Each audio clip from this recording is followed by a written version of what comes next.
The fluorescent lights buzzed overhead like angry wasps as Susie Walker stood clutching her worn leather purse in the lobby of St. Catherine's emergency shelter. The intake coordinator, a tired woman with kind eyes, was explaining the overnight procedures when the glass doors swung open behind her. Susie turned, expecting to see her son Michael walking back through those doors with an apologetic smile, maybe carrying coffee and donuts like he used to when they'd argue and make up. Instead, she watched his black BMW pull away from the curb, taillights disappearing into the October rain.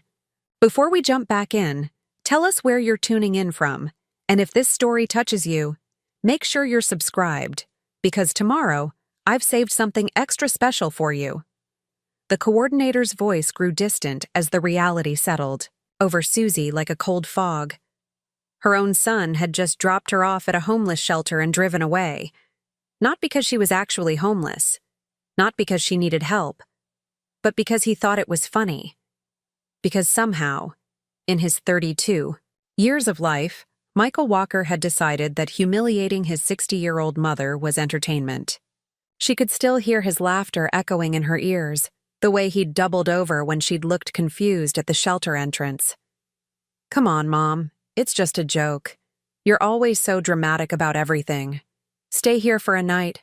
Maybe you'll appreciate what you have." His voice had carried that familiar, condescending tone she'd grown to recognize over the past few years, the one that made her feel small and foolish for having feelings at all. Susie stood there holding the plastic bag containing a change of clothes he'd hastily thrown together, realizing that her son genuinely believed she deserved this moment of terror and confusion. The woman behind the desk was still talking, but all Susie could think about was the look in Michael's eyes when he'd driven off. Not guilt, not concern, amusement. Susie Walker had never imagined that love could be used as a weapon against her, especially not by the child she'd spent 32 years protecting, nurturing, and believing in. But as she sat on the narrow cot in the emergency shelter that night, listening to the whispered conversations and restless movements of women whose circumstances had led them to this place legitimately, she began to trace the path that had brought her here. She wasn't like the other women in this room. She had a home, a beautiful 2-story house on Elm Street with a garden she'd tended for 15 years. She had savings, investments, a successful consulting business she'd built from nothing. She had everything except the one thing she'd wanted most: a son who saw her as more than an inconvenience. Susie had been 17 when she'd discovered she was pregnant with Michael. The boy who'd gotten her pregnant had disappeared the moment, she'd told him, leaving her to face her parents' disappointment and the whispered judgments of their small town in Nebraska. Her mother had wanted her to give the baby up for adoption. Her father had wanted her to move away where no one knew them. But Susie had looked at that ultrasound image and known with absolute certainty that this child was hers to love and protect. She'd worked 3 jobs through her pregnancy, saving every penny she could while finishing high school through evening classes. When Michael was born, tiny and perfect with his father's dark hair and her own stubborn chin, Susie had made a promise that would define the next 3 decades of her life. No matter what it took, no matter what she had to sacrifice, her son would never want for anything. He would never feel abandoned the way she had felt when his father walked away. The early years had been a blur of exhaustion and determination. Susie cleaned offices at night while Michael slept in a car seat beside her desk. She worked retail during the day while he played quietly in the break room. She'd learned to survive on 3 hours of sleep, instant coffee, and the fierce love that drove her to keep going when everything in her body wanted to collapse. When Michael turned 5, Susie made the decision that would change both their lives forever.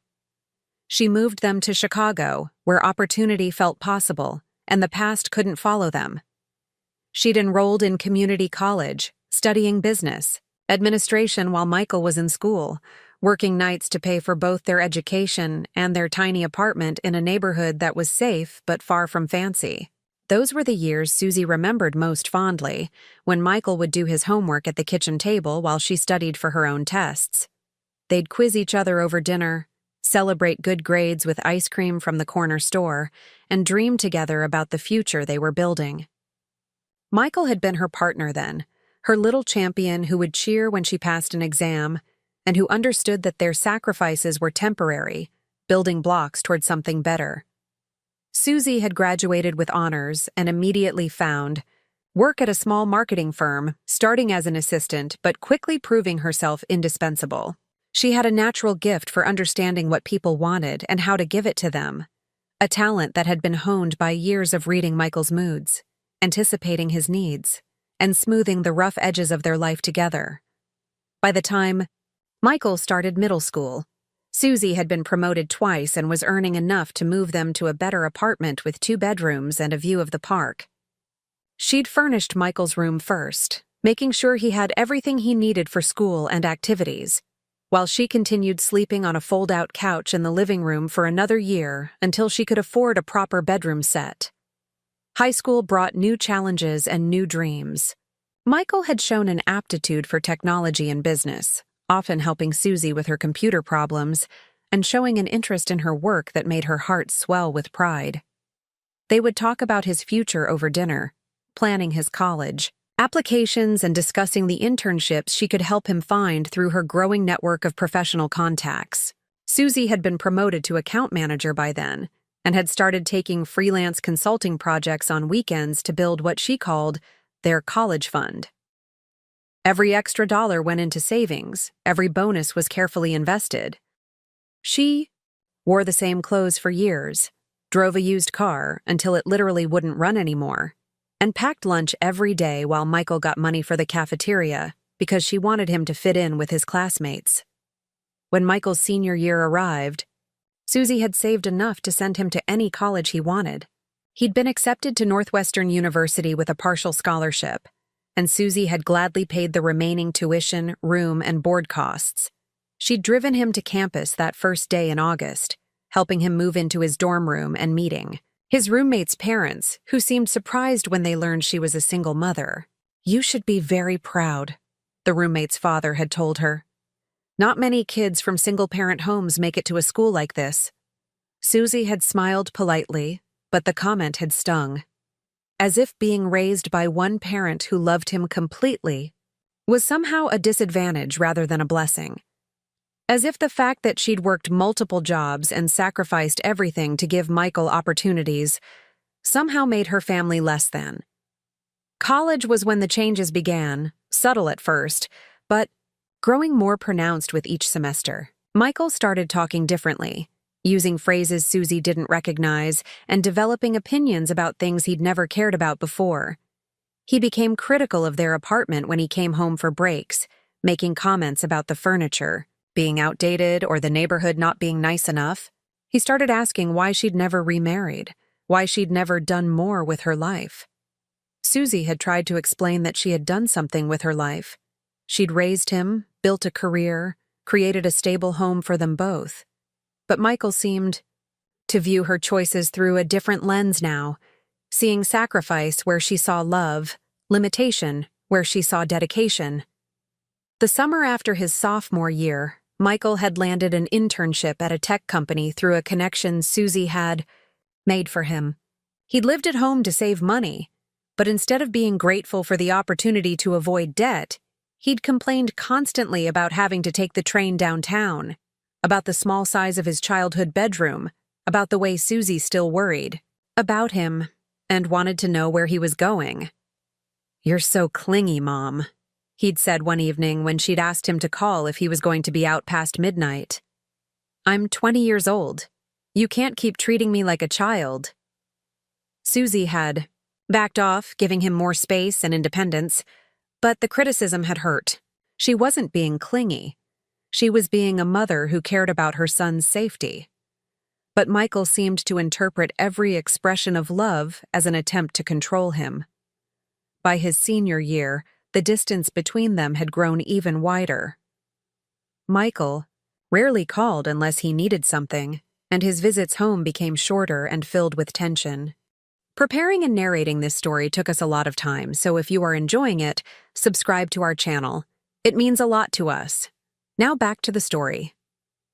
He'd graduated with honors and immediately landed a job at a prestigious consulting firm, a position Susie had helped him prepare for by practicing interview questions and helping him buy his first professional wardrobe.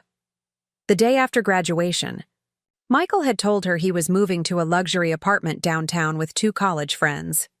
He hadn't asked if she needed help with anything or whether she'd be okay living alone for the first time in over 20 years.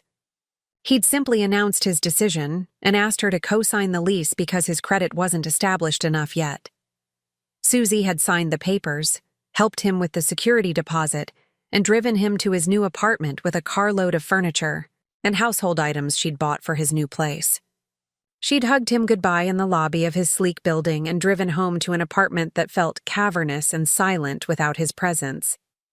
That was when Susie had decided to make her own changes. With Michael launched and independent, she finally had the freedom to focus on her own dreams.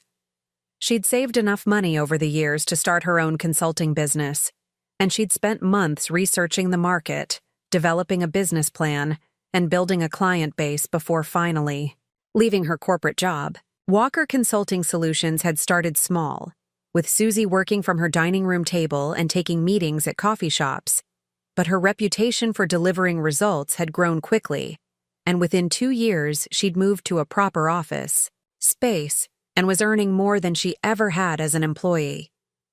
The business had thrived beyond her wildest expectations. Susie had a natural gift for helping companies streamline their operations and improve their customer relationships. Her client list had grown to include several major corporations, and she'd been featured in business magazines as an example of successful entrepreneurship. With her newfound financial stability, Susie had finally been able to buy her own home, the house on Elm Street that she'd fallen in love with at first sight. It had good bones but needed updating, and she'd thrown herself into the renovation project with the same determination she'd brought to everything else in her life. Michael had visited occasionally during those first few years after college, usually when he needed something, or when he was between relationships and feeling lonely. Susie had welcomed him warmly each time, cooking his favorite meals and listening to his stories about work and dating and the challenges of adult life in the city. But something had shifted in their dynamic that Susie couldn't quite pinpoint. Michael seemed to view her success with suspicion rather than pride. When she'd shown him the featured article about her business, he'd made a comment about how she was finally doing something worthwhile with her life, as if everything she'd done before hadn't mattered. When she'd proudly given him a tour of her renovated house, he'd focused on the things that weren't perfect yet, rather than appreciating how far she'd come. "You really should have hired a professional for the kitchen," he'd said, running his finger along a slightly uneven tile edge. "This kind of DIY stuff just looks cheap." Susie had laughed it off at the time, telling herself that Michael was just being perfectionist the way she'd taught him to be. But the comments had accumulated. Over the years, each one a small cut that healed slowly and left a barely visible scar. The worst part was that Michael seemed to have developed a narrative about their past that bore little resemblance to Susie's memories. In his version, she had been overprotective and limiting rather than supportive and encouraging. He talked about feeling smothered by her attention and constrained by their modest lifestyle, conveniently forgetting that their modest lifestyle had been the foundation that launched him into his current success. He never mentioned the nights she'd stayed up helping him with school projects, the weekends she'd driven him to activities and games, the way she'd celebrated every achievement and comforted him through every disappointment. In Michael's revised history, Susie had been a burden he'd overcome rather than a mother who'd devoted her life to ensuring his success. The shift had become more pronounced after Michael's promotion to senior associate at his firm. He'd started making more money and had developed expensive tastes and strong opinions about things like wine and restaurants and vacation destinations. He'd begun treating Susie like she was somehow beneath him, speaking to her with a condescending patience that made her feel stupid and small. When she'd tried to share her own professional achievements with him, he'd listen with half attention and then change the subject to his own work, his own challenges, his own successes. Susie had started to feel like a supporting character in her own son's life, valued only for what she could provide, rather than for who she was as a person. The last few years had been particularly difficult. Michael had started canceling plans at the last minute, forgetting her birthday, and making excuses to avoid spending holidays with her. When he did visit, he seemed impatient and distracted, checking his phone constantly and making comments about how boring their small city was, compared to Chicago. Susie had tried to bridge the gap by visiting him in the city, but those trips had been awkward and uncomfortable. Michael would take her to expensive restaurants where she felt out of place, introduce her to his friends as "my mom from back home," in a tone that suggested she was an amusing curiosity rather than someone important to him. She'd started to wonder if she'd failed somehow as a mother, if she'd loved him too much or not enough or in the wrong way. She'd replayed conversations and interactions, looking for clues about where things had gone wrong, but she couldn't identify a specific moment when her loving, grateful son had become this stranger who seemed to barely tolerate her existence. The breaking point had come 3 months before the shelter incident, during what was supposed to be a pleasant weekend visit. Michael had called on a Friday afternoon, saying he had a work conference in their city and asking if he could stay at her house for the weekend rather than paying for a hotel. Susie had been thrilled, spending hours preparing his old room and planning meals she knew he'd enjoy. She'd taken time off work to spend with him and had mentally cataloged all the things she wanted to share with him about her business and her life. But the weekend had been a disaster from the moment he'd arrived. Michael had been in a bad mood, complaining about traffic and about having to work on a Saturday. He'd criticized everything from the coffee she'd made to the way she'd decorated the house, making cutting remarks about her suburban mom aesthetic and her basic furniture choices. When she'd tried to tell him about a major client she'd just landed, he'd interrupted to take a phone call that lasted 45 minutes.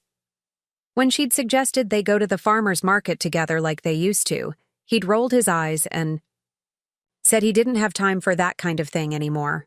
The final blow had come Sunday morning when Susie had made his favorite breakfast and tried one more time to have a real conversation with him.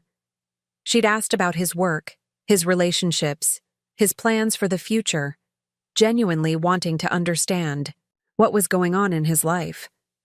Michael had looked at her with unconcealed irritation and said, "Mom, you really need to get a life.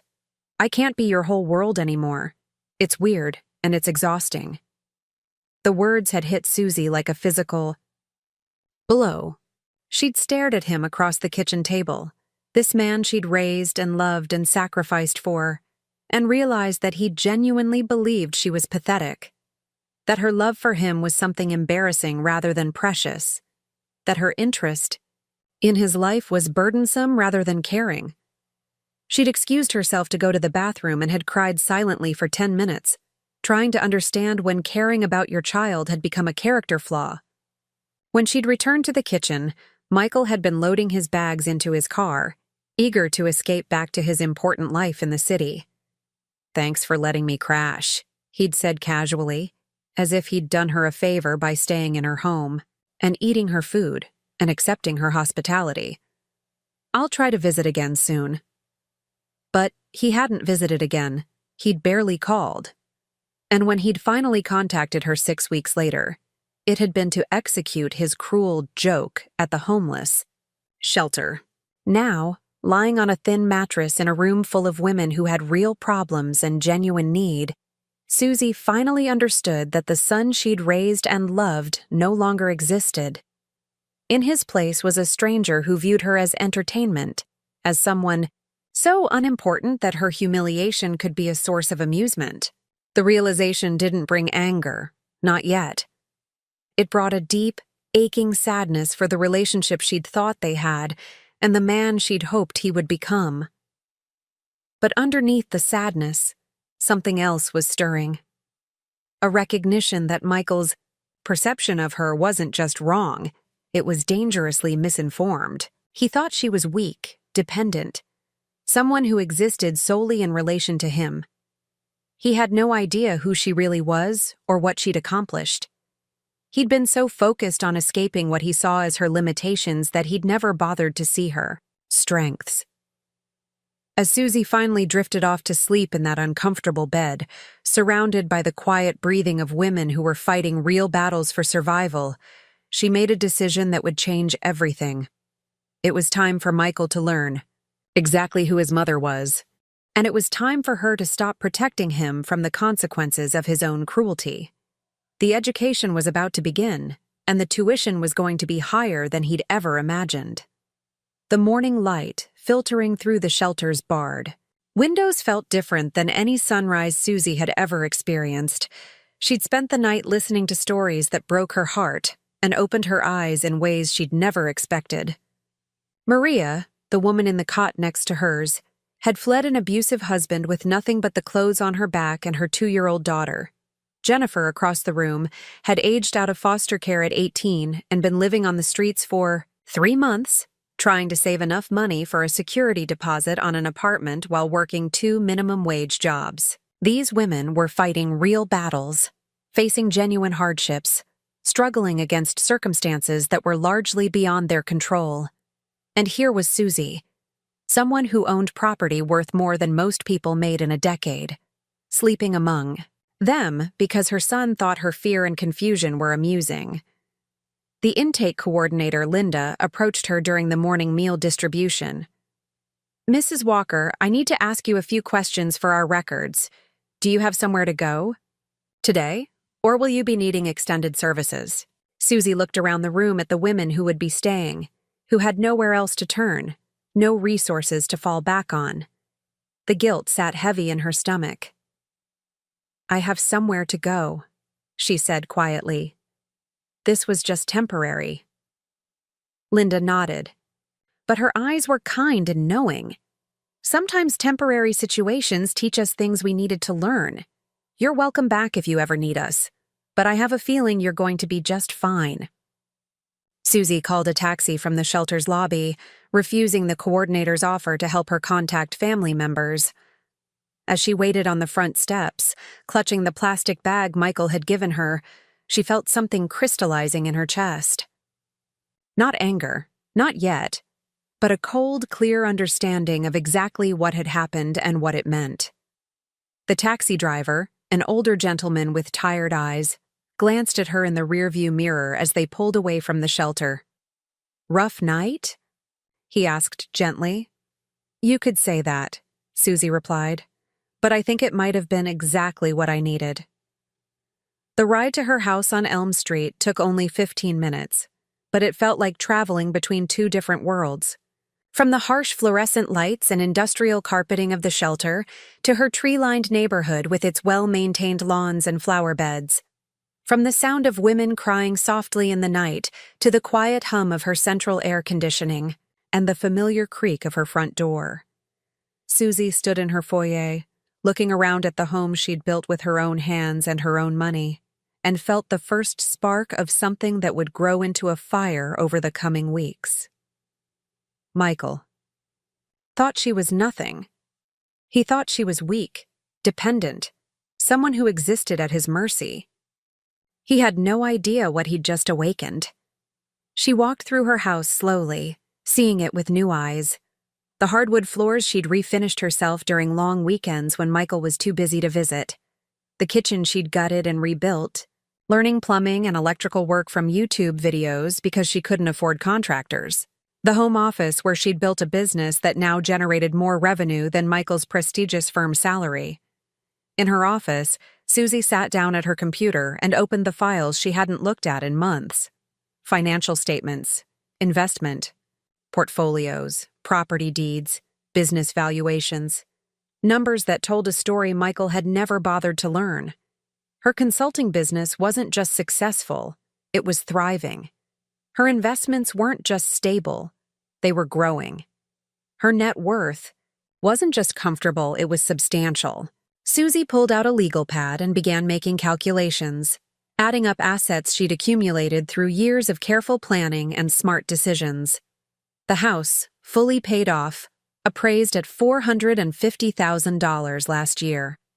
The Business, with its steady client base and strong reputation, worth at least $600,000 if she ever decided to sell. Investment accounts totaling over $800,000. The small apartment building she'd purchased as a rental property 3 years ago, now worth $300,000 and generating steady monthly income. The numbers added up to more than $2 million in assets, built quietly and carefully over the course of 15 years. Money Michael knew nothing about because he'd never asked about her financial situation beyond whether she could afford to help him with something.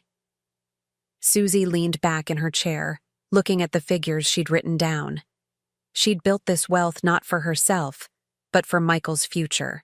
She'd always imagined that someday she'd be able to help him buy his first house, start his own business, provide for his children. She'd dreamed of being the kind of grandmother who could pay for college educations and family vacations, who could leave a legacy that would benefit generations. But Michael didn't see her as someone capable of providing anything valuable. He saw her as a burden, an embarrassment, someone whose feelings could be trampled for his amusement. He'd made that crystal clear when he'd driven away from the shelter, laughing at her shock and fear. Susie picked up her phone and scrolled through her contacts until she found the number for James Patterson, the estate planning attorney who'd helped her set up her will 5 years ago. Michael was currently the sole beneficiary of everything she owned, inheriting her entire estate when she died. She'd updated the will regularly as her assets grew, always with the assumption that Michael would use his inheritance wisely and remember the woman who'd loved him enough to build it for him. That assumption, she now realized, had been catastrophically naive. "James, it's Susie Walker," she said when the attorney answered. "I need to schedule an appointment to make some changes to my estate planning documents. Significant changes." "Of course, Susie. Is everything all right? You sound a bit different." "Everything is becoming very clear," she replied. "How soon can you see me?" They scheduled a meeting for the following afternoon. Susie spent the rest of the day doing something she hadn't done in years, thinking about herself first. She took a long bath, cooked herself a proper meal, and sat in her garden reading a book she'd been meaning to get to for months. She didn't check her phone for messages from Michael. She didn't wonder if he was feeling guilty about the previous night. She didn't make excuses for his behavior or try to rationalize his cruelty. For the first time in 32 years, Susie Walker focused entirely on her own needs and feelings, and discovered that they mattered more than she'd remembered. The next morning, she drove to her office for the first time since the shelter incident. Her assistant, Rebecca, looked up with surprise when she walked in. "Mrs. Walker, I wasn't expecting you today. How was your weekend?" "Educational," Susie replied. "Rebecca, I need you to pull together some financial reports for me. I want a complete analysis of our business assets, client contracts, and projected earnings for the next 5 years. And I need it by tomorrow morning." Rebecca's eyebrows rose slightly, but she nodded. "Of course. Is this for a new client presentation?" "No," Susie said, settling at her desk and opening her laptop. "This is for me." The rest of the morning was spent in focused productivity. Susie reviewed client accounts, approved marketing strategies, and had a conference call with a potential new client who was looking to expand their operations internationally. Her mind felt sharper than it had in months, freed from the constant, low-level anxiety of wondering when Michael would call or whether he approved of her choices. During her lunch break, she made another call that had been weighing on her mind since the previous night. "St. Catherine's Emergency Shelter. This is Linda." "Linda, this is Susan Walker.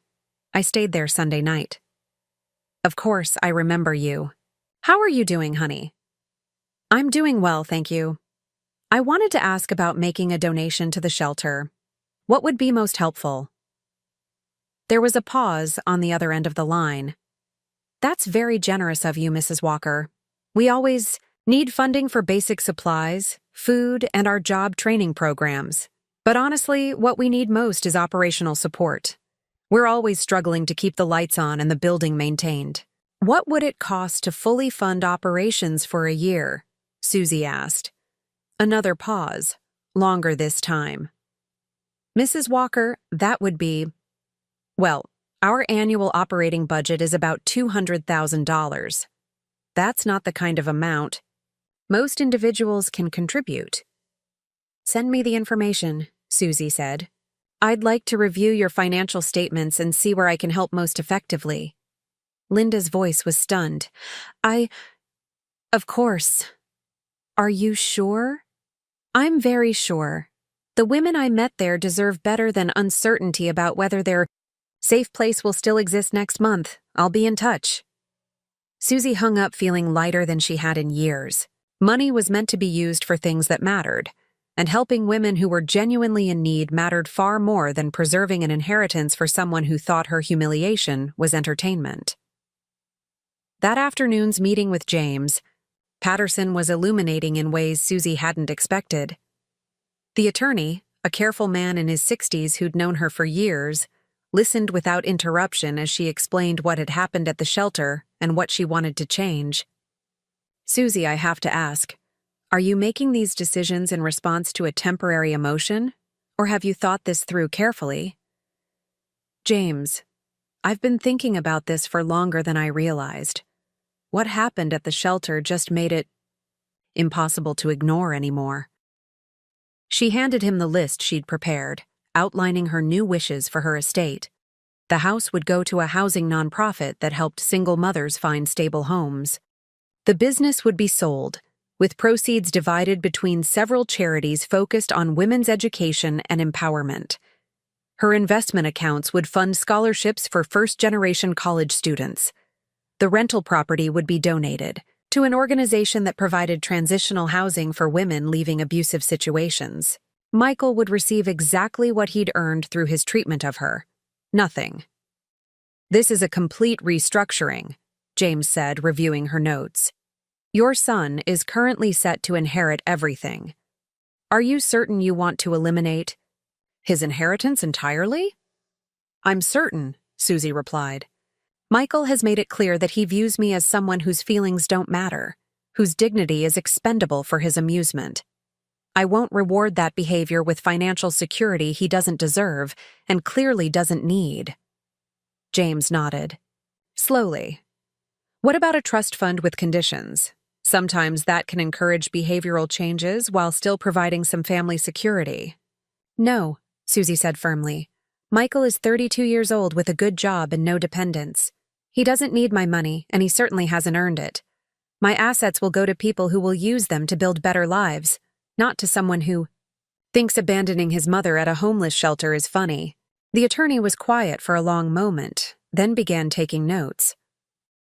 We'll need to be very careful with the language to ensure these changes can't be contested. Have you considered whether you want to inform Michael of these changes now, or let him discover them after your death? Susie had been thinking about that question since the previous morning. I want him to know, not as a threat or an ultimatum, but as a consequence. He needs to understand that actions have results and that the people he hurts might not be as powerless as he assumes. When do you want to tell him? Soon, Susie said, but first I want these documents finalized. I want everything legally binding before he knows what's changed. James promised to have new documents drafted within a week, with a formal signing scheduled for the following Friday. As Susie drove home from his office, she felt a sense of purpose she hadn't experienced in years.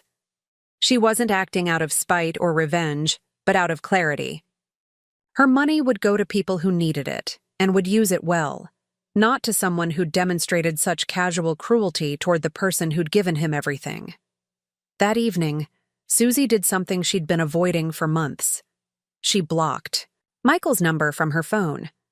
Not because she was angry, but because she was done being available for someone who only contacted her when he wanted something, or when he felt like amusing himself at her expense. The silence felt profound and peaceful. No more waiting for calls that rarely came. No more hoping for conversations that inevitably left her feeling diminished. No more walking on eggshells around someone who'd made it clear that her feelings were irrelevant. Instead, Susie spent the evening researching the organizations she planned to support with her estate. She read about single mothers who'd graduated from college because of scholarship programs, about women who'd escaped domestic violence because of transitional housing, about families who'd achieved stability because of affordable housing initiatives. These were the people who deserved her legacy, who would honor it by building better lives and helping others do the same. These were the people who understood that resources were precious and should be used to create positive change in the world. As she prepared for bed, Susie looked at herself in the bathroom mirror and saw someone she'd forgotten existed. Not Michael's disappointing mother or the woman who'd tried so hard to earn his approval. She saw Susan Walker, successful businesswoman, property owner, someone who'd built something meaningful with her life and was now going to ensure it continued making a difference long after she was gone. The transformation had begun, and there would be no going back. Over the next few days, Susie threw herself into her work with renewed energy. She took on 2 new clients, expanded her marketing strategy, and began exploring opportunities to grow her business into new markets. She also started making discreet inquiries about Michael's professional life, using her network of contacts to learn more about his career trajectory and financial situation. What she discovered was both illuminating and concerning. Michael was doing well at his firm, but he was also living well beyond his means. The luxury apartment, the expensive car, the frequent vacations and designer clothes he showcased on social media were all financed by credit and the assumption that he would eventually inherit his mother's assets.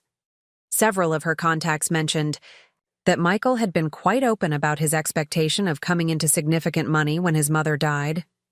He'd apparently told colleagues that his mother was pretty well off and that he'd be able to make some major life changes once he inherited her estate. The casualness with which he discussed her death and his financial benefit from it was chilling. Michael wasn't just expecting to inherit her money, he was counting on it, planning around it, using the promise of it to justify a lifestyle he couldn't actually afford. Susie realized that the shelter incident hadn't been an isolated moment of cruelty. It was part of a larger pattern of viewing her as a resource rather than a person, someone whose primary value was what she could provide him rather than who she was as an individual. The revelation strengthened her resolve. Michael needed to learn that people weren't assets to be managed and exploited. He needed to understand that relationships required respect and care, not just expectation and entitlement. And he needed to face the consequences of treating someone who loved him as if her feelings were irrelevant. On Thursday evening, exactly 1 week after the shelter incident, Susie's doorbell rang. She looked through the peephole and saw Michael, standing on her front porch, holding a bouquet of grocery store flowers, and wearing the expression he'd perfected as a child when he'd broken something and wanted to avoid punishment. Susie took a deep breath, straightened her shoulders, and opened the door. It was time for her son to meet the woman he'd never bothered to really know. Michael stood on the porch holding wilted carnations from the grocery store clearance rack, his smile bright and practiced. He was wearing his most charming expression, the one that had gotten him out of trouble countless times throughout his childhood. But something in Susie's face made him shift uncomfortably, though he couldn't quite identify what had changed. "Hey, Mom," he said, leaning in for a hug that felt more like a transaction than an embrace. "I brought you flowers. I know last week was a little intense, and I wanted to make sure you're okay." Susie accepted the flowers without enthusiasm, noting how he'd framed the shelter incident as something that had simply happened rather than something he'd deliberately orchestrated. A little intense, as if abandoning your mother at a homeless shelter was comparable to a minor disagreement about dinner plans. "Come in," she said, stepping aside to let him pass. "Though I'm surprised you're here. I would have thought you'd be too busy with your important life in the city." Michael laughed, missing the edge in her voice entirely. "You know I always have time for you, Mom. Besides, I was in the area for work again." He settled himself on her couch as if he owned it, spreading out comfortably and immediately reaching for the remote control. Man, I'm exhausted. This week has been absolutely brutal at the firm. Susie remained standing, watching him make himself at home in her space without invitation or consideration. "Would you like something to drink?" she asked, though her tone suggested it was more obligation than hospitality. "Coffee would be great. You know how I like it." Michael was already flipping through channels, his attention focused on the television rather than the woman who'd raised him. "Oh, and do you have any of those cookies you used to make, the chocolate chip ones? I've been craving them all week." Susie walked to the kitchen, noting how easily Michael had slipped into his familiar role of the visiting prince, expecting service and comfort without offering anything in return. She made coffee, but she didn't bake cookies. Instead, she used the time to center herself, to remember who she was now and what she'd learned about her son over the past week. When she returned to the living room, Michael was scrolling through his phone while the television played in the background. He looked up briefly as she set down his coffee mug, then immediately returned to his screen. "So, I've been thinking," he said, not bothering to thank her for the coffee. "That whole thing last week got pretty out of hand. I mean, I know you were upset, but you have to admit it was kind of funny, right? You should have seen your face when you realized what was happening." Susie sat down across from him, studying his expression. There was no remorse there, no genuine concern for how his actions had affected her. If anything, he seemed amused by the memory, as if he were recounting a practical joke he'd played on a stranger rather than describing how he'd humiliated his own mother. "Funny," she repeated slowly. "You think terrorizing a 60-year-old woman by abandoning her at a homeless shelter is funny?" Michael waved his hand dismissively. "Come on, Mom, don't be so dramatic. You weren't actually in any danger. It's not like I left you on the street corner. The shelter is a safe place and you only had to stay one night. It was just a wake-up call, to help you appreciate what you have." "A wake-up call," Susie said, keeping her voice level. "And what exactly did you think I needed to wake up from?" "Well, you know how you get sometimes. All clingy and emotional, making everything about you.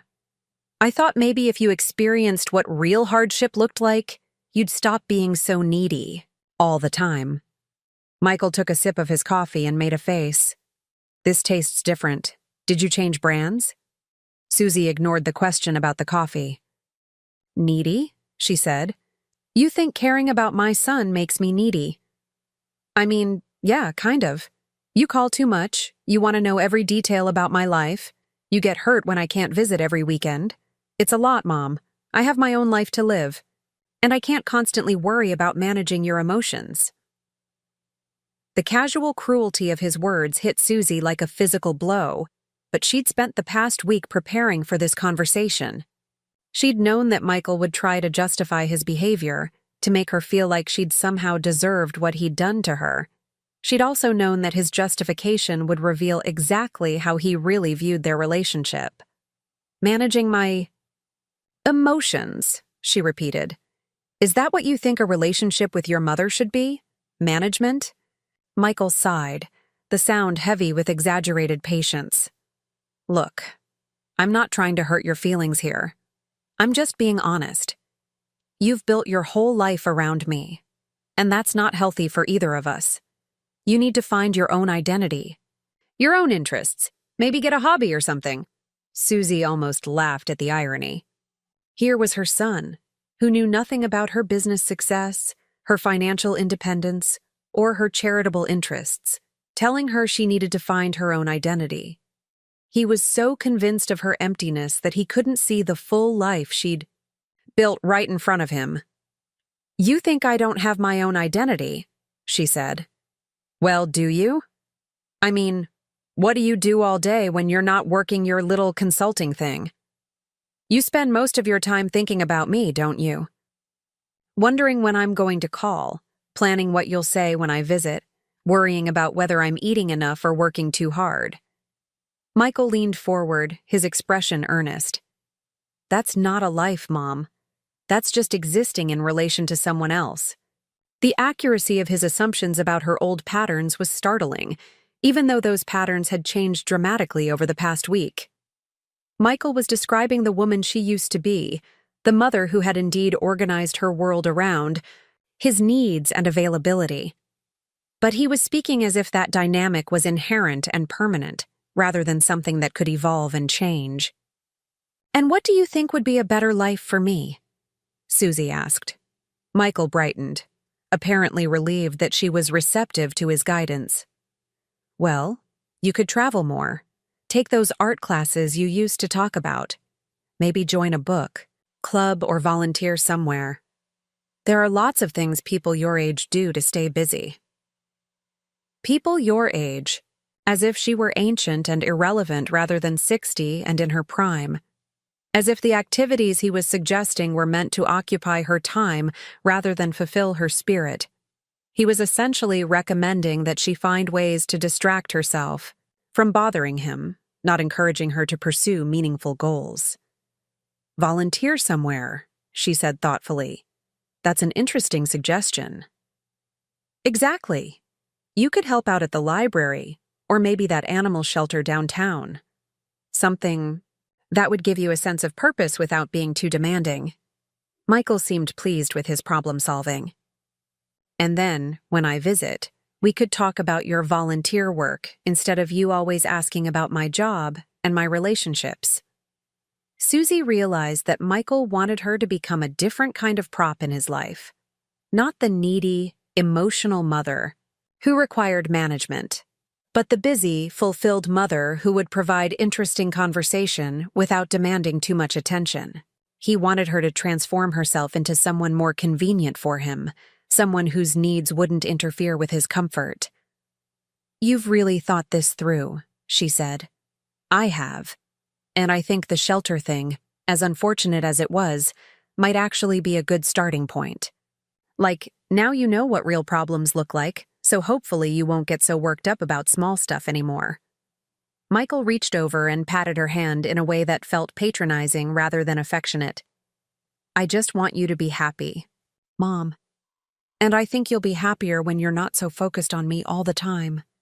Susie looked at her son, really looked at him, and saw a stranger wearing a familiar face. This wasn't the little boy who used to help her study for her business classes. This wasn't the teenager who'd been proud of her promotions at work. This was a man who viewed her as a problem to be solved, rather than a person to be loved. "Michael," she said carefully, "tell me something. When you think about me, about who I am as a person, what comes to mind?" He looked puzzled by the question. "What do you mean?" "I mean, if someone asked you to describe your mother, not just as your mother but as an individual human being, what would you say?" Michael was quiet for a moment, apparently struggling with the concept. "Well, you're caring, sometimes too. Much, but that's not necessarily bad. You're reliable. You've always been there when I needed something. You're good at organizing things and keeping track of details." He paused, thinking. "I guess you're pretty smart about some things, though. You don't always think things through before you react emotionally." Susie absorbed his assessment, noting how every positive trait he'd mentioned was in relation to how she served him or others. Caring, reliable, good at organizing. He saw her as a collection of useful functions rather than a whole person with her own dreams, ambitions, and achievements. "Is there anything about me that doesn't relate to taking care of other people?" she asked. Michael looked genuinely confused. "I don't understand what you're asking.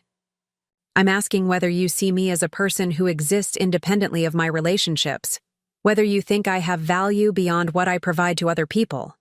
"Of course you do," Michael said quickly, though his expression suggested he'd never actually considered the question before. "I mean, everyone has value. You're a good person, Mom.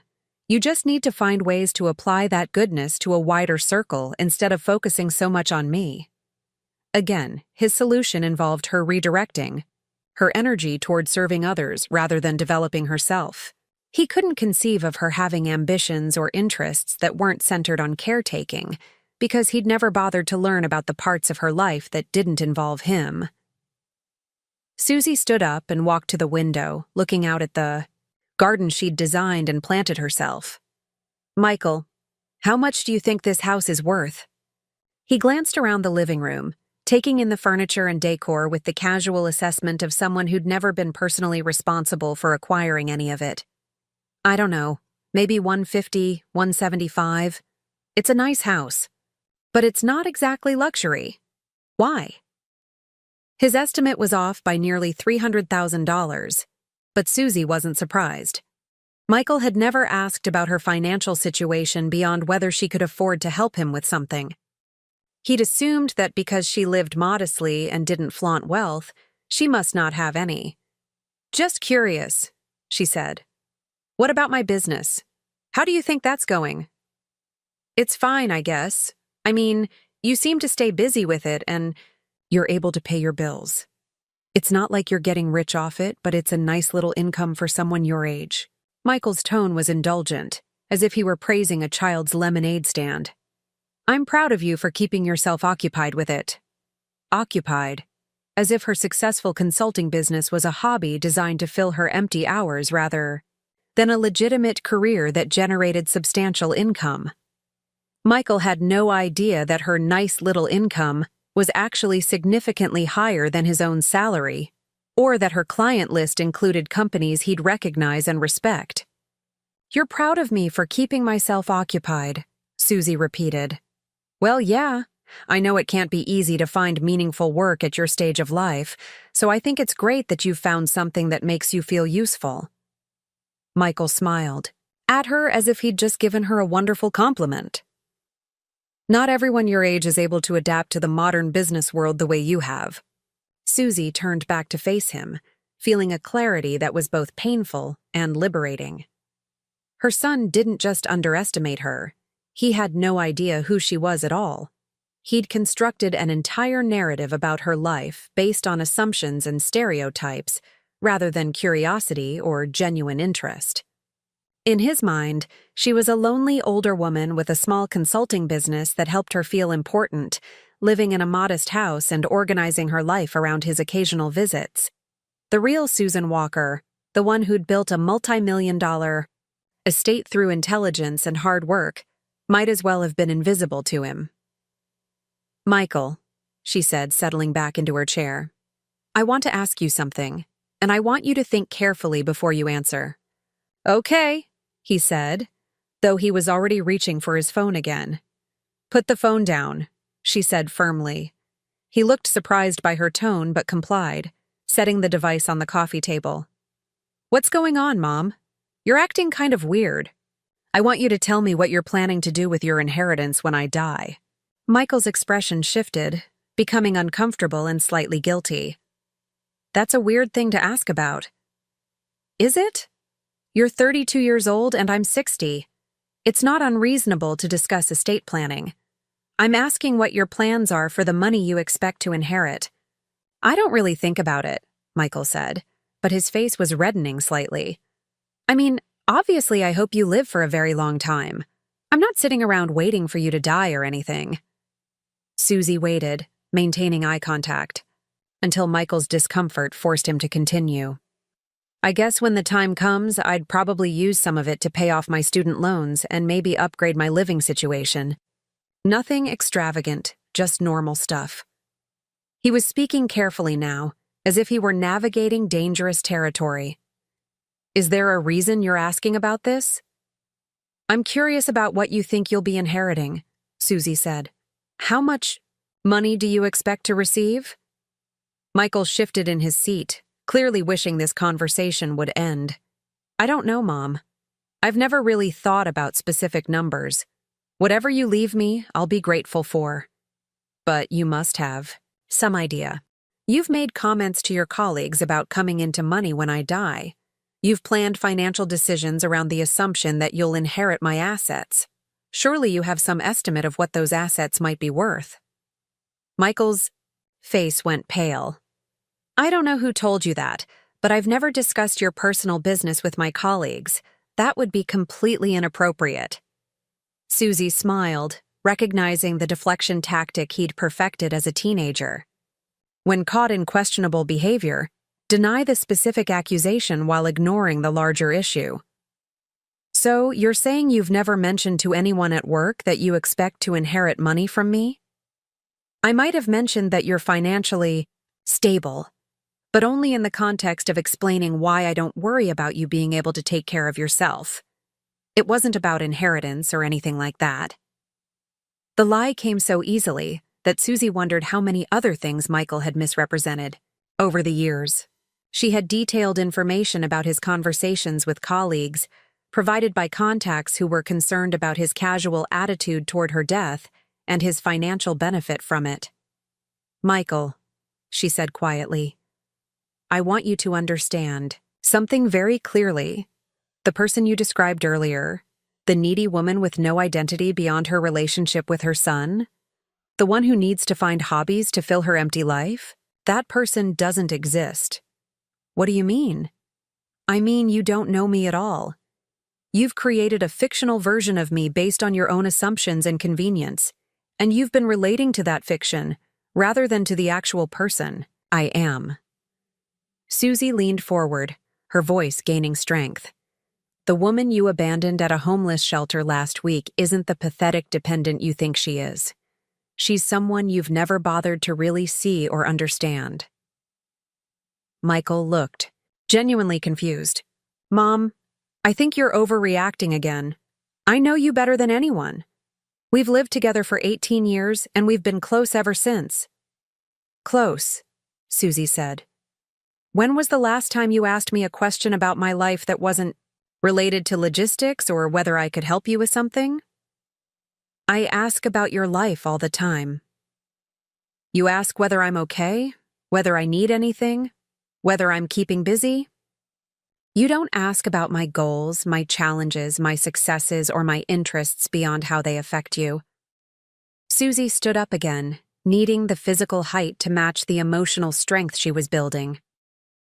"You don't know what I've accomplished, what I own, what I've built, or what I'm capable of because you've never been curious enough to find out." Michael was starting to look annoyed. "This is exactly what I'm talking about, Mom. You're turning a simple conversation into some big, emotional drama. I do know you, and I do care about your life. Just because I don't interrogate you about every detail doesn't mean I don't love you. But you think it's appropriate to interrogate me about whether I deserve basic human dignity?" Susie said. "You think it's reasonable to terrorize me as a teaching tool. You think my feelings are something that need to be managed rather than respected. I think your feelings sometimes get out of proportion to the actual situation," Michael said, his patience clearly wearing thin.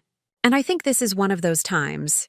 I made a mistake last week, I apologized with flowers, and now you're acting like I committed some unforgivable crime."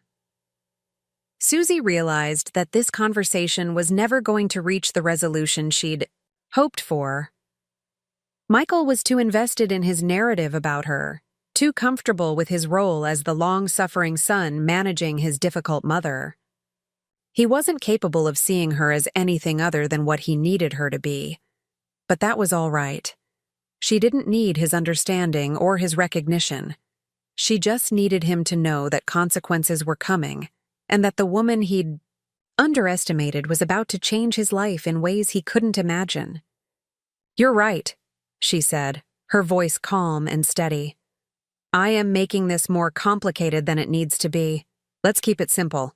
Would you like to have dinner? I was thinking of ordering pizza." Michael's relief was visible. "That sounds great. You know what I like." "Yes," Susie said, reaching for her phone. "I know exactly what you like. The question is whether you've earned it." But she ordered the pizza anyway, and they spent the next hour eating in relative peace while Michael talked about his work and his social life, apparently convinced that he'd successfully managed another one of his mother's emotional episodes. He had no idea that he'd just sealed his own fate, or that the woman serving him dinner was quietly planning the most expensive lesson of his life. The following Monday morning, Susie sat in James Patterson's office signing the final documents that would reshape her legacy completely. The new will was comprehensive and irrevocable, directing every penny of her substantial estate away from Michael and toward organizations that would use her money to genuinely help people in need. "These changes are now legally binding," James said, sliding the documents into a secure folder. "Are you certain you don't want to reconsider any provision for your son, even a small trust fund with behavioral conditions?" Susie's hand was steady as she signed the last page. "I'm absolutely certain. Michael has demonstrated that he views me as entertainment rather than family. He'll receive exactly what that relationship is worth." James nodded, though she could see the concern in his eyes. "What's your timeline for informing him of these changes?" "Soon," Susie replied. "But first I want him to fully understand who he's been dismissing all these years. He needs to see the scope of what he's lost before he learns that he's lost it." That afternoon, Susie began implementing the first phase of her plan. She called Rebecca into her office and closed the door, settling behind her desk with the focused energy of someone about to launch a campaign. "Rebecca, I need you to help me with a rather unusual project. I want to create a comprehensive portfolio documenting the full scope of Walker Consulting Solutions. Financial statements, client testimonials, industry recognition, growth projections, everything that demonstrates the true value and success of what we've built here." Rebecca's eyebrows rose with interest. "Are you considering selling the business?" "In a manner of speaking," Susie said. "I'm also going to need detailed documentation of my personal assets, property valuations, investment portfolios, the works, and I want it all presented in a format that would be clear to someone with no business background." "That's quite a comprehensive request. When do you need this completed?" "By Friday." "I know it's a tight timeline, but this is extremely important." Rebecca gathered her notes and headed for the door, then paused. "Mrs. Walker, if you don't mind me asking, is everything all right? You've seemed different since last week. More focused, but also more distant." Susie considered how much to share, then decided honesty was the best approach. "I've recently learned some difficult truths about someone very close to me. Someone who I thought knew and valued me, but who actually has no idea who I am or what I've accomplished. I'm in the process of correcting that misunderstanding." "Family?" Rebecca asked gently. "My son." Rebecca's expression softened with understanding. "I have a daughter who went through a phase of thinking she knew everything about me and my limitations. It took some very clear demonstrations of my actual capabilities to shift her perspective. What did you do?" "I stopped making her life easier and started letting her see me as I really am, rather than as the version of me that was most convenient for her." Rebecca smiled. "It was uncomfortable at first, but our relationship is much stronger now because it's based on reality rather than her assumptions." Susie felt a surge of validation. "That's exactly what I'm hoping to achieve."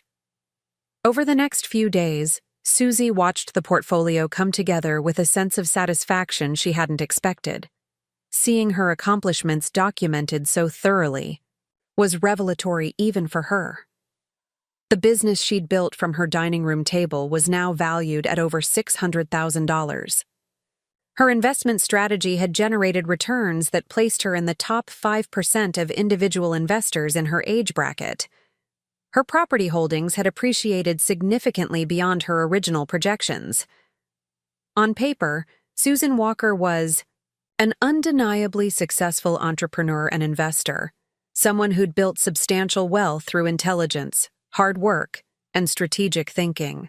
The portfolio told the story of a woman who'd overcome single motherhood, limited resources, and societal expectations to create a legacy that would benefit others for generations. It was exactly the opposite of the story Michael had constructed about her life. While Rebecca assembled the business documentation, Susie began her own research project. She wanted to understand exactly how Michael had been living and what his true financial situation looked like. the information she gathered was both enlightening and concerning. Michael's lifestyle was funded entirely by credit and the assumption of future inheritance. His luxury apartment cost more per month than most people earned. His car payments, insurance, and maintenance expenses consumed nearly a quarter of his salary. His spending on clothes, restaurants, and entertainment suggested someone with twice his actual income. Even more troubling was the pattern of financial commitments he'd made based on his expected inheritance. He'd co-signed a loan for a friend's business venture, apparently confident that he'd be able to cover any shortfalls with his mother's money. He'd also made verbal commitments to contribute to his girlfriend's graduate school expenses, again assuming he'd have access to substantial funds within the next few years. Michael had essentially borrowed against his anticipated inheritance to fund a lifestyle he couldn't afford on his own merits. The irony was devastating. He'd dismissed his mother as financially insignificant while simultaneously planning his entire future around the money she'd earned through her own efforts. Susie also discovered that Michael had been less than truthful about his professional standing. While he was indeed employed at a prestigious firm, his performance reviews were mediocre and his advancement prospects were limited. Several colleagues had noted his tendency to overpromise and underdeliver, his difficulty accepting feedback, and his habit of taking credit for team successes while deflecting responsibility for failures. The picture that emerged was of a young man living in a fantasy world, supported by credit and false expectations, with limited actual skills or accountability. He'd been coasting on potential and assumptions rather than building real competence or value. On Thursday evening, Michael called unexpectedly, his voice bright with excitement. "Mom, I have incredible news. I just got invited to present a proposal to one of the biggest potential clients our firm has ever pursued. If I land this account, it could be career-changing." Susie listened to his enthusiasm with mixed emotions. Part of her wanted to celebrate his opportunity, but she couldn't ignore the underlying pattern of entitlement and grandiosity that colored everything he did. "That sounds like a significant opportunity," she said carefully. "What makes you confident you'll be successful?" "Well, the client is looking for someone who really understands their industry and can think strategically about their challenges. I've been studying their business model for weeks, and I think I have some insights that could really make a difference." Michael's excitement was infectious despite everything. "The only downside is that if I get the account, I'll probably need to invest in some better presentation materials and maybe upgrade my wardrobe. First impressions matter in this business." "And how do you plan to fund these upgrades?" Susie asked, though she suspected she already knew the answer. "Well, I was hoping maybe you could help me out with a loan. Nothing major, maybe 5,000 or 6,000? I know it seems like a lot, but this could really be my big break. And obviously, I'd pay you back as soon as the commission checks start coming in." Susie felt a familiar tug of maternal instinct, the urge to support her son's dreams and smooth his path toward success. But she also recognized the pattern that had been established over years of similar requests. Michael would ask for help funding his ambitions, she would provide it, and then the success he'd promised would either fail to materialize, or he'd find new expenses that prevented him from repaying her. "Michael," she said slowly, "how much money do you think I have available to lend you?" He was quiet for a moment, apparently calculating. "I don't know exactly, but I figured you probably have some savings put aside. Maybe not a lot, but enough to help me out with something this important." "Some savings," she repeated. "And what if this opportunity doesn't work out the way you're hoping? What if you can't pay me back?" "It will work out," Michael said confidently. "This is exactly the kind of break I've been waiting for. Besides, even if it takes longer than expected to pay you back, it's not like you need the money right away, right? You're pretty set with your little business and everything." Your little business. Even when asking for her financial help, Michael couldn't resist diminishing her professional accomplishments. He saw her as a convenient source of emergency funding rather than a successful entrepreneur who'd earned her money through skill and effort. "I'll think about it," Susie said. "Can you send me more details about this opportunity? I'd like to understand exactly what you're proposing before I make any financial commitments." "Of course. I'll email you everything tonight. Thanks, Mom. I knew I could count on you." After he hung up, Susie sat in her kitchen feeling the weight of 32 years of enabling and sacrifice. How many times had she said yes to Michael's requests without asking hard questions? How many times had she provided financial support without requiring accountability or even basic gratitude? She'd thought she was being a good mother by making his life easier, but she'd actually been preventing him from developing the skills and character he needed to succeed on his own. Her generosity had become a crutch that kept him from learning to walk independently. The next morning, Rebecca presented Susie with the completed portfolio, a leather-bound document that told the comprehensive story of her business and personal financial success. The numbers were impressive even to Susie, who'd lived through every step of the journey. "This is remarkable work," she said, flipping through pages of charts and testimonials. "You've captured everything perfectly. I have to admit, putting this together made me see you in a new light," Rebecca said. "I knew you were successful, but I didn't realize the full scope of what you've accomplished.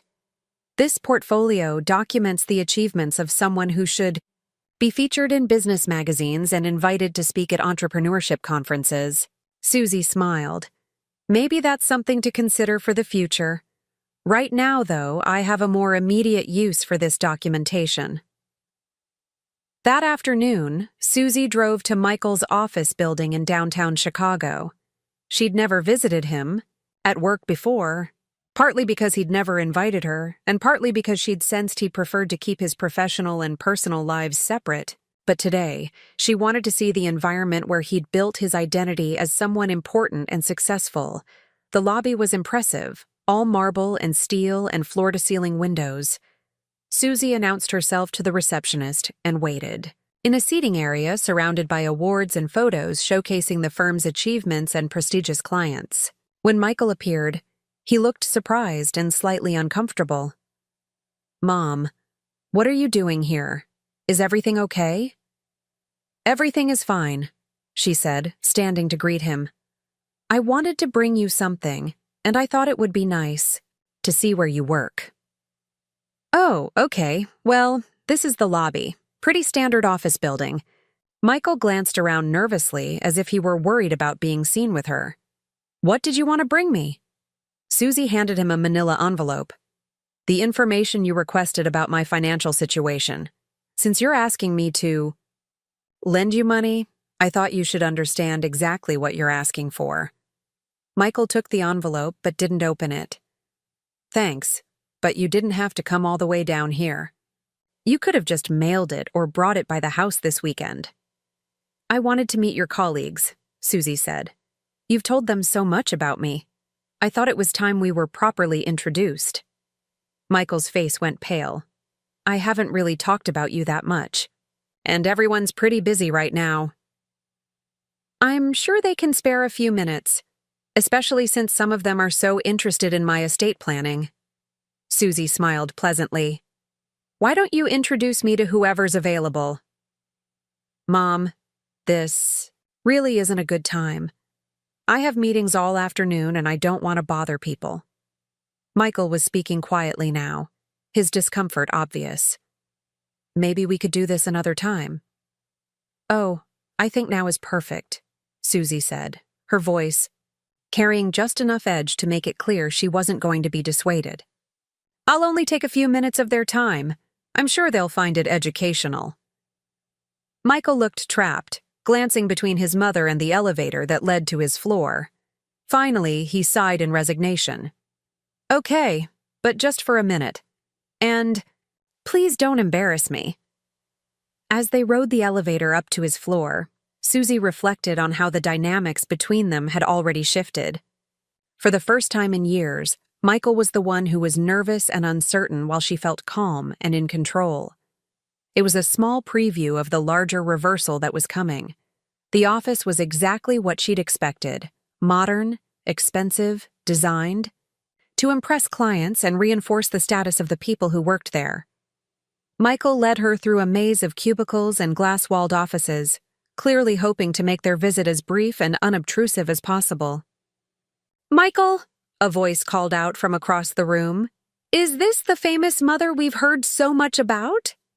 A man in his 30s approached them, extending his hand with a broad smile. "I'm David Chen, one of Michael's colleagues. We've heard wonderful things about you." Susie shook his hand warmly. "How lovely to meet you, David. I hope Michael hasn't been boring you with too many stories about his boring old mother." "Not at all. Actually, he's told us you're quite well off. Lucky guy, having a mother who can help out when needed." David's smile was friendly but calculating, the expression of someone who saw relationships in terms of potential advantage. "Well off," Susie repeated, glancing at Michael, who was looking increasingly uncomfortable. "What exactly has Michael told you about my financial situation?" David laughed. "Oh, you know how it is. He mentioned that you've done well for yourself and that he's not worried about his future security. We're all a little jealous, honestly. Not many of us have that kind of family safety net." "Family safety net," Susie said thoughtfully. "Michael, you've been discussing my money with your co-workers?" "It wasn't like that," Michael said quickly. "I just mentioned that you're financially stable. It came up in conversation about retirement, planning, and family support. It wasn't anything inappropriate." "Of course not," David said, apparently oblivious to the tension in the air. "We were talking about long-term financial planning, and Michael mentioned that he'll be inheriting a substantial estate eventually. Smart thinking, really, factoring family assets into your retirement calculations." Susie smiled, but there was steel behind it. "Substantial estate. That's interesting. Michael, what gave you the impression that my estate was substantial?" Michael was now visibly sweating. "I don't know. I just assumed. I mean, you own your house and you have your business. I never said it was huge or anything." "Actually," another voice chimed in, "you said your mother was worth at least a couple million and that you wouldn't have to worry about money once you inherited it all." Susie turned to see a young woman approaching them, apparently unaware that she'd just detonated a bomb in the middle of the conversation. "I'm Sarah Martinez," she said, extending her hand. "I sit next to Michael. He's shown us pictures of your beautiful house." "Sarah," Michael hissed, his face now completely red. "What? I'm just saying it's nice that he has such a successful mother. Not everyone is lucky enough to have that kind of inheritance waiting for them." Sarah looked confused by Michael's obvious distress. "Did I say something wrong?" Susie felt a moment of genuine pity for Michael, watching him realize that his casual conversations about her money had been more revealing than he'd intended. But the pity was quickly replaced by anger as she understood the full scope of how he'd been using her as a financial credential among his peers. "Not at all, Sarah. I'm fascinated to learn how well Michael knows my financial situation." Susie reached into her purse and pulled out a business card. "Since you all seem so interested in my success, perhaps you'd like to know more about how I built it." Sarah took the card and read it aloud. "Walker Consulting Solutions, Susan Walker, founder and CEO." She looked up with surprise. "This is a real company? I thought you just did some freelance work or something." "Oh no," Susie said, her voice gaining strength. "Walker Consulting Solutions is a multi-million-dollar business with an impressive client list and a track record of consistent growth and profitability. I started it from nothing 15 years ago, and it's now one of the most respected consulting firms in the region." David and Sarah exchanged glances, both clearly reassessing their assumptions about the woman in front of them. Michael looked like he wanted to disappear through the floor. "That's incredible," David said. "Michael, you never mentioned that your mother ran a major consulting firm." "I wouldn't say major," Michael stammered, but Susie cut him off. Actually, you might want to open that envelope I gave you, Michael. It contains detailed documentation of exactly how major my business really is. She turned to his colleagues with a smile that was both gracious and dangerous. I thought it was time Michael learned the truth about what he stands to inherit from his boring old mother. Michael's hands shook slightly as he opened the envelope and pulled out the portfolio. Rebecca had prepared. His face went white as he flipped through the first few pages, taking in financial statements and property valuations that clearly far exceeded his wildest expectations. "This can't be right," he whispered, staring at the numbers in front of him. "Oh, it's completely accurate," Susie said cheerfully. "I had my accountant and my attorney verify every figure. Would you like to share the details with your friends? I'm sure they'd be interested to know exactly how substantial my estate really is." Michael looked up at her with an expression she'd never seen before. Not embarrassment or discomfort, but something approaching fear. As if he was beginning to understand that the woman standing in front of him wasn't the person he'd thought he knew. "Perhaps we should discuss this privately," he said, his voice barely audible. "Oh, I think your colleagues deserve to hear this," Susie replied. "After all, they've been so understanding about your financial planning strategies." "Different how?" Michael shifted uncomfortably. "I mean, obviously there's more money involved than I expected, which is great but also kind of overwhelming. I'd need to think about how to handle that level of financial responsibility." Susie noted how quickly he'd moved from shock to assumption. Even faced with evidence that he'd been completely wrong about her, Michael was already mentally spending money he hadn't earned and wasn't entitled to. The sense of ownership, of inevitable inheritance, was so deeply ingrained that he couldn't conceive of any other possibility. "Michael," she said gently, "I want you to pick up that document on the bottom of the stack, the one with the law firm letterhead." He found the document and began reading, his expression growing increasingly confused and then alarmed. "This is a will," he said. "Yes, it is. My new will, executed and filed last Monday." Michael's face went white as he read the provisions, each paragraph making it clear that his name appeared nowhere in the document, except in a single clause specifically disinheriting him. "This says you're leaving everything to charities. Everything." "That's correct. But this can't be legal. I'm your son. I have rights to your estate." "Actually, you don't," Susie said calmly. "I'm not legally required to leave you anything. Parents can disinherit their children for any reason or for no reason at all. I chose to disinherit you for a very specific reason." Michael stared at the document as if it might change if he read it enough times. "You're doing this because of the shelter thing. Because I played a prank that went too far." "I'm doing this because of who you've revealed yourself to be," Susie corrected. The shelter incident wasn't an isolated mistake, Michael. It was the culmination of years of dismissive, disrespectful behavior. It was you demonstrating that you view my dignity and emotional well-being as expendable for your amusement. "I said I was sorry about that. I brought you flowers." "You brought me wilted flowers from the grocery store clearance rack and told me I was overreacting." Susie's voice hardened. "You showed no genuine remorse, no understanding of why what you did was cruel, and no interest in examining your own behavior. You blamed me for being too sensitive rather than acknowledging that you'd been deliberately hurtful." Michael set down the will with shaking hands. "So you're punishing me financially because you didn't like my apology?" "I'm protecting my legacy from someone who's demonstrated that he doesn't deserve it," Susie said. "Someone who's shown me that he values my resources but not my humanity. That's not fair. I do value you. You're my mother." "Am I? Or am I just a woman who raised you and funded your life, and is now expected to fund your future?" Susie leaned forward. "Tell me, Michael, what do you value about me specifically? Not what I've done for you or what I can provide, but who I am as a person." Michael opened his mouth to respond, then closed it again. He sat in silence for nearly a minute, apparently struggling to answer a question that should have been simple. "You're caring," he finally said, "and you've always been there for me." "Those are things I've done, not who I am. Try again. You're smart, I guess, and determined." "Better. What else?" "I don't know what you want me to say," Michael said, his frustration evident. "I don't understand what this proves."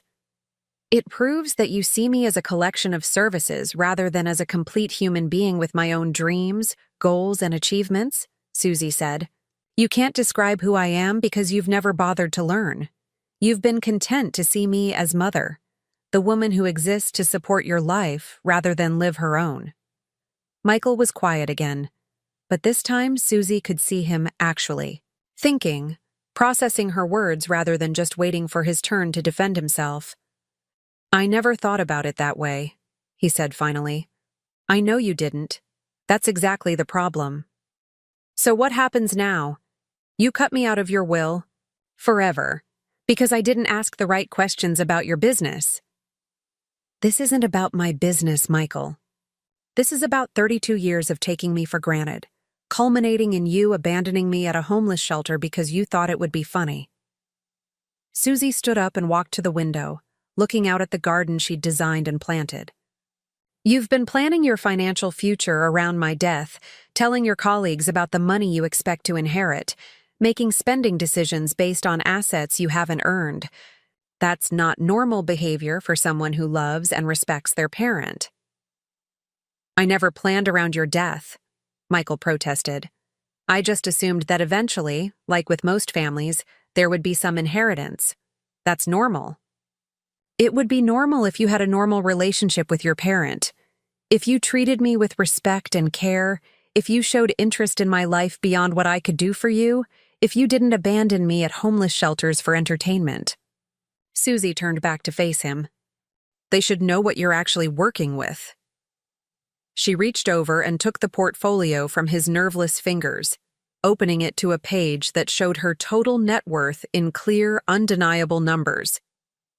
$2.3 million, she read aloud. "That's my current total asset value, not including the ongoing income from my business or the appreciation potential of my investment portfolio." The silence that followed was profound. David and Sarah stared at the numbers, then at Michael, then back at the numbers. Other colleagues had begun to gather around, drawn by the unusual scene playing out in their typically subdued workplace. "Michael," David said slowly, "you said your mother had some savings. You never mentioned she was a multimillionaire." "I didn't know," Michael said weakly, still staring at the portfolio. "She never told me any of this." "I wonder why that might be," Susie said, her voice carrying an edge that made everyone in the vicinity pay attention. "Perhaps because you never asked. Perhaps because you were too busy assuming you knew everything about my life to bother learning the actual facts." So, she closed the portfolio and tucked it back into the envelope, then smiled at the group of young professionals who were still processing what they'd just witnessed. "It's been lovely meeting you all," she said warmly. "I hope you have a wonderful rest of your day. Michael, I'll expect to hear from you soon. We have quite a lot to discuss." As she walked toward the elevator, Susie could hear the stunned whispers beginning behind her. Michael's carefully constructed image as the heir to a modest inheritance had just been demolished in front of his colleagues, replaced by the reality of a son who'd been so dismissive of his mother that he'd never bothered to learn she was worth more than most of them would earn in their entire careers.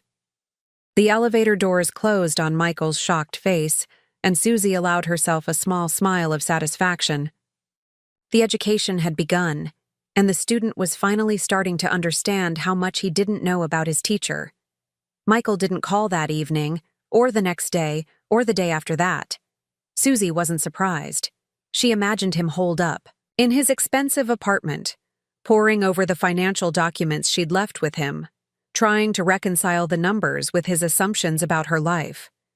The cognitive dissonance must have been overwhelming. When he finally did call, 4 days after the office incident, His voice was different. Gone was the casual condescension, the easy confidence of someone who believed he held all the cards. In its place was uncertainty, confusion, and something that might have been the beginning of respect. "Mom, we need to talk," he said without preamble. "Yes, we do," Susie agreed. "Would you like to come here, or shall I come to you?" "I'll come there, tonight, if that's okay. I need to understand what's happening." Susie spent the afternoon preparing for what she knew would be the most important conversation of their relationship.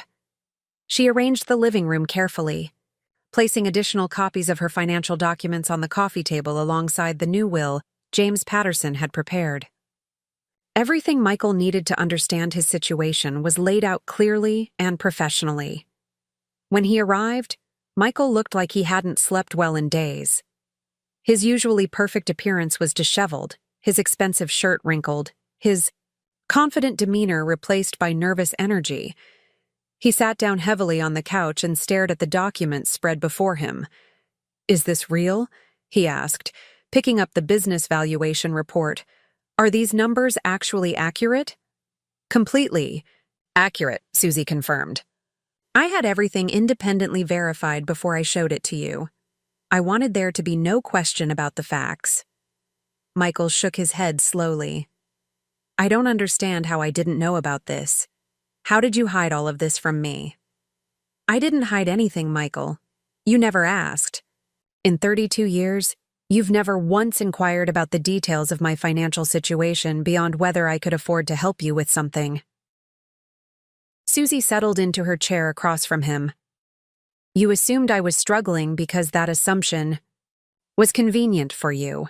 It made you feel superior and justified your attitude toward me." "That's not true," Michael protested, but his voice lacked conviction. "I always knew you were doing okay. I just didn't realize the scale of it. You told your colleagues I was worth maybe $100,000 or $200,000 total. You described my business as a little consulting thing that kept me busy. You estimated my house value at half of what it's actually worth." Susie's voice remained calm, but there was steel underneath. "Those weren't casual underestimations, Michael. They were fundamental misunderstandings of who I am and what I've accomplished." Michael was quiet for a long moment, flipping through pages of financial statements and property appraisals. "Okay, so you're successful. More successful than I realized. That's good news, right? I mean, this is amazing for both of us." "Is it?" Susie asked. "Tell me why you think my financial success is good news for you." "Well, because—" Michael paused, apparently realizing he was walking into dangerous territory. "Because it means you're secure. It means I don't have to worry about taking care of you when you get older. And I guess it means the inheritance situation is different than I thought.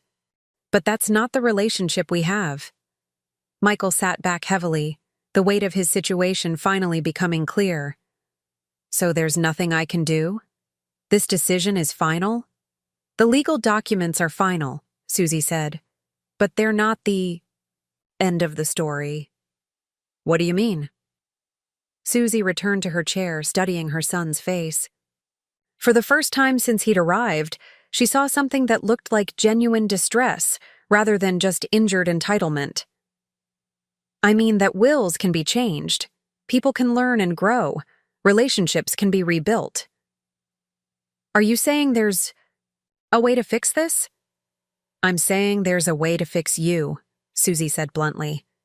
"But it would require you to fundamentally change how you see me and how you treat me. It would require you to do the work of building a real relationship with me based on mutual respect rather than expectation and convenience." Michael leaned forward eagerly. "I can do that. I want to do that. Just tell me what you need." "It's not about what I need, Michael. It's about who you choose to become." Susie pulled out a sheet of paper she'd prepared earlier. "If you're serious about change, here's what it looks like." She handed him the list, watching his expression as he read through her conditions. First, you'll enter therapy to work on your empathy and communication skills. Not couples therapy or family therapy, but individual therapy focused on understanding why you've developed such a dismissive attitude toward people who care about you. Michael nodded quickly. Okay, I can do that. Second, you'll take financial responsibility for your own life. No more loans from me, no more bailouts, no more funding your lifestyle through my resources. You'll live within your actual means and learn to manage money without a safety net.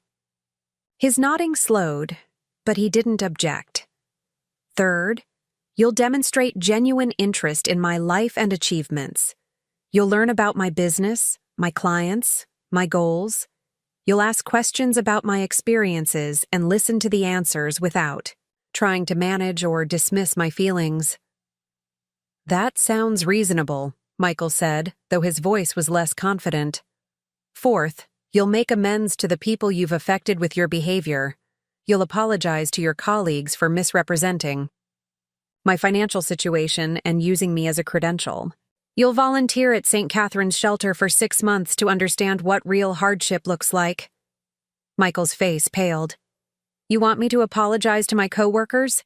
That could affect my professional reputation.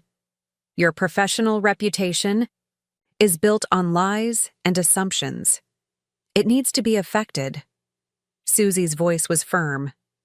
If you're not willing to face the consequences of your behavior, then you're not ready to change it. And if I do all of this, if I complete every item on this list, then we'll rebuild our relationship slowly and carefully. And maybe, if you demonstrate genuine change over a period of years, I'll consider modifying my estate plans. Susie paused. But Michael, you need to understand that this isn't a transaction. I'm not offering you a way to earn back your inheritance. I'm offering you a chance to become the kind of person who deserves a relationship with me. Michael stared at the list, his internal struggle visible on his face. How long would this take? As long as it takes. Real change doesn't happen on a timeline. And there's no guarantee that I'll get the money back even if I do everything you're asking? There's no guarantee of anything, Susie said.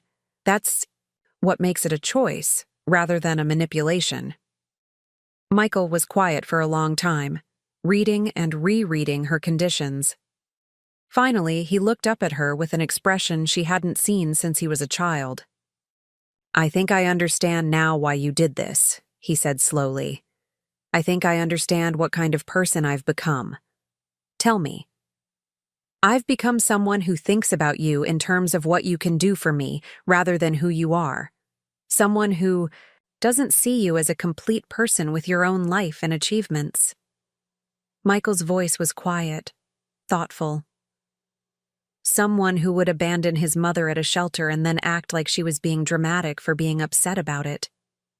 Susie felt a flicker of hope, the first she'd experienced since this whole process began. And how does that make you feel? Ashamed, Michael said simply. Really ashamed. And scared. Scared of what? Scared that I might be too late. Scared that I've damaged our relationship so badly that it can't be fixed. He looked at her with eyes that reminded her of the little boy he used to be. Scared that I might have lost the most important person in my life because I was too arrogant to see what I was doing. Susie felt tears prick her eyes, but she kept her voice steady. It's not too late, Michael. But it is going to be hard work, and it's going to require you to be honest about some very uncomfortable truths about yourself. I know, and I want to do the work, not because of the money, but because I want to be someone you can be proud of again. Michael stood up, moving toward her chair. Mom, can I hug you? I know I don't deserve it, but I haven't really hugged you in years, and I think I forgot how much I missed it. Susie stood and embraced her son, feeling the tension in his body as he realized how much he'd missed this simple connection. They held each other for a long moment, both of them crying quietly. I love you, Michael whispered. I know I haven't shown it well, But I do love you. I love you too, Susie replied. That's why this was so important. I couldn't watch you become someone I didn't recognize and pretend it was okay. When they separated, Michael wiped his eyes and picked up the list again. I'll start therapy next week, and I'll talk to my supervisor about reducing my hours so I can volunteer at the shelter. That's a good start, Susie said. But remember, this isn't about checking boxes. It's about genuinely changing how you see the world and the people in it. I understand. And Mom, thank you. For what? For not giving up on me. For caring enough to force me to see what I'd become. Michael smiled, and for the first time in years, it reached his eyes. For being stronger than I ever gave you credit for. 6 months later, Susie sat in the same living room, but everything had changed. Michael visited every Sunday, not because he needed anything but because he genuinely enjoyed spending time with her. He'd completed his volunteer commitment at the shelter and had chosen to continue working there one evening a week. His therapy sessions had helped him understand the roots of his entitlement and dismissiveness, and he'd begun building genuine relationships based on mutual respect rather than utility. Most importantly, he'd learned to see his mother as Susan Walker, successful entrepreneur and remarkable woman, rather than just as Mom, the support system for his life. The inheritance question remained unresolved, and Michael had stopped asking about it entirely. He'd restructured his lifestyle to match his actual income and had begun building his own savings and investment portfolio. He'd also started dating someone new, a social worker who shared his newfound interest in helping others rather than just accumulating status symbols. As they sat together reviewing his therapy progress, Susie realized that she'd gotten something far more valuable than compliance with her conditions. She'd gotten her son back, the real version rather than the entitled stranger he'd become. I have something for you, she said, reaching into her desk drawer. Michael looked up from the book he'd been reading, one of the business biographies she'd recommended. What is it? Susie handed him an envelope. New estate planning documents. Michael's expression became cautious. Are you sure you want me to see these? I don't want you to think I'm only doing this work because of money. I know you're not, Susie said. That's exactly why I want you to see them. Michael opened the envelope and read through the updated will, his eyes widening as he processed the changes. The new document split her estate between charitable organizations and a substantial trust fund for Michael, with conditions that ensured the money would be used responsibly, and that a significant portion would continue to benefit others, even after her death. This is incredibly generous, he said, looking up at her with genuine gratitude. But are you sure? I mean, I haven't earned this back yet. You've earned the chance to prove you'll use it well, Susie said. The trust has provisions that require you to continue your volunteer work and to use a percentage of the funds for charitable purposes. It's not just money, Michael. It's a responsibility. I understand, he said, setting the documents aside. And I'm honored that you trust me with it. I trust the man you're becoming, Susie corrected. The man you're choosing to be. That evening, after Michael had left for his apartment, Susie sat in her garden with a cup of tea and reflected on the journey that had brought them to this point. The shelter incident that had seemed so devastating had actually been a gift, forcing both of them to confront truths they'd been avoiding for years. She thought about the women she'd met at St. Catherine's, women who were fighting real battles, with courage and dignity. Her experience there had lasted only one night, but it had changed everything. It had shown her that she was stronger than she'd known, and that her resources could make a real difference in the world. The shelter now bore a small plaque by the front door. The Susan Walker Family Center, dedicated to supporting women in their journey toward independence and security. It was funded by an endowment that would ensure its operation for decades to come, a legacy that meant more to Susie than any business success or property acquisition. Michael had been the one to suggest the plaque, understanding finally that his mother's name deserved recognition for her generosity rather than dismissal for her supposed limitations. As the sun set over her garden, Susie smiled at the irony of it all. Michael had abandoned her at a shelter thinking she was powerless and pathetic. Instead, he'd introduced her to her own strength and given her the clarity she needed to build, the life and legacy she truly wanted. The real joke, she thought, had never been about inheritance or money. It had been about a young man who thought he knew everything about a woman he'd never bothered to really see. And the punchline was that the woman he'd underestimated had always held all the cards. She'd just been too generous to play them. Now she was playing to win, and everyone was benefiting from the game. Up next, you've got 2 more standout stories, right on your screen. If this one hit the mark, you won't want to pass these up. Just click and check them out.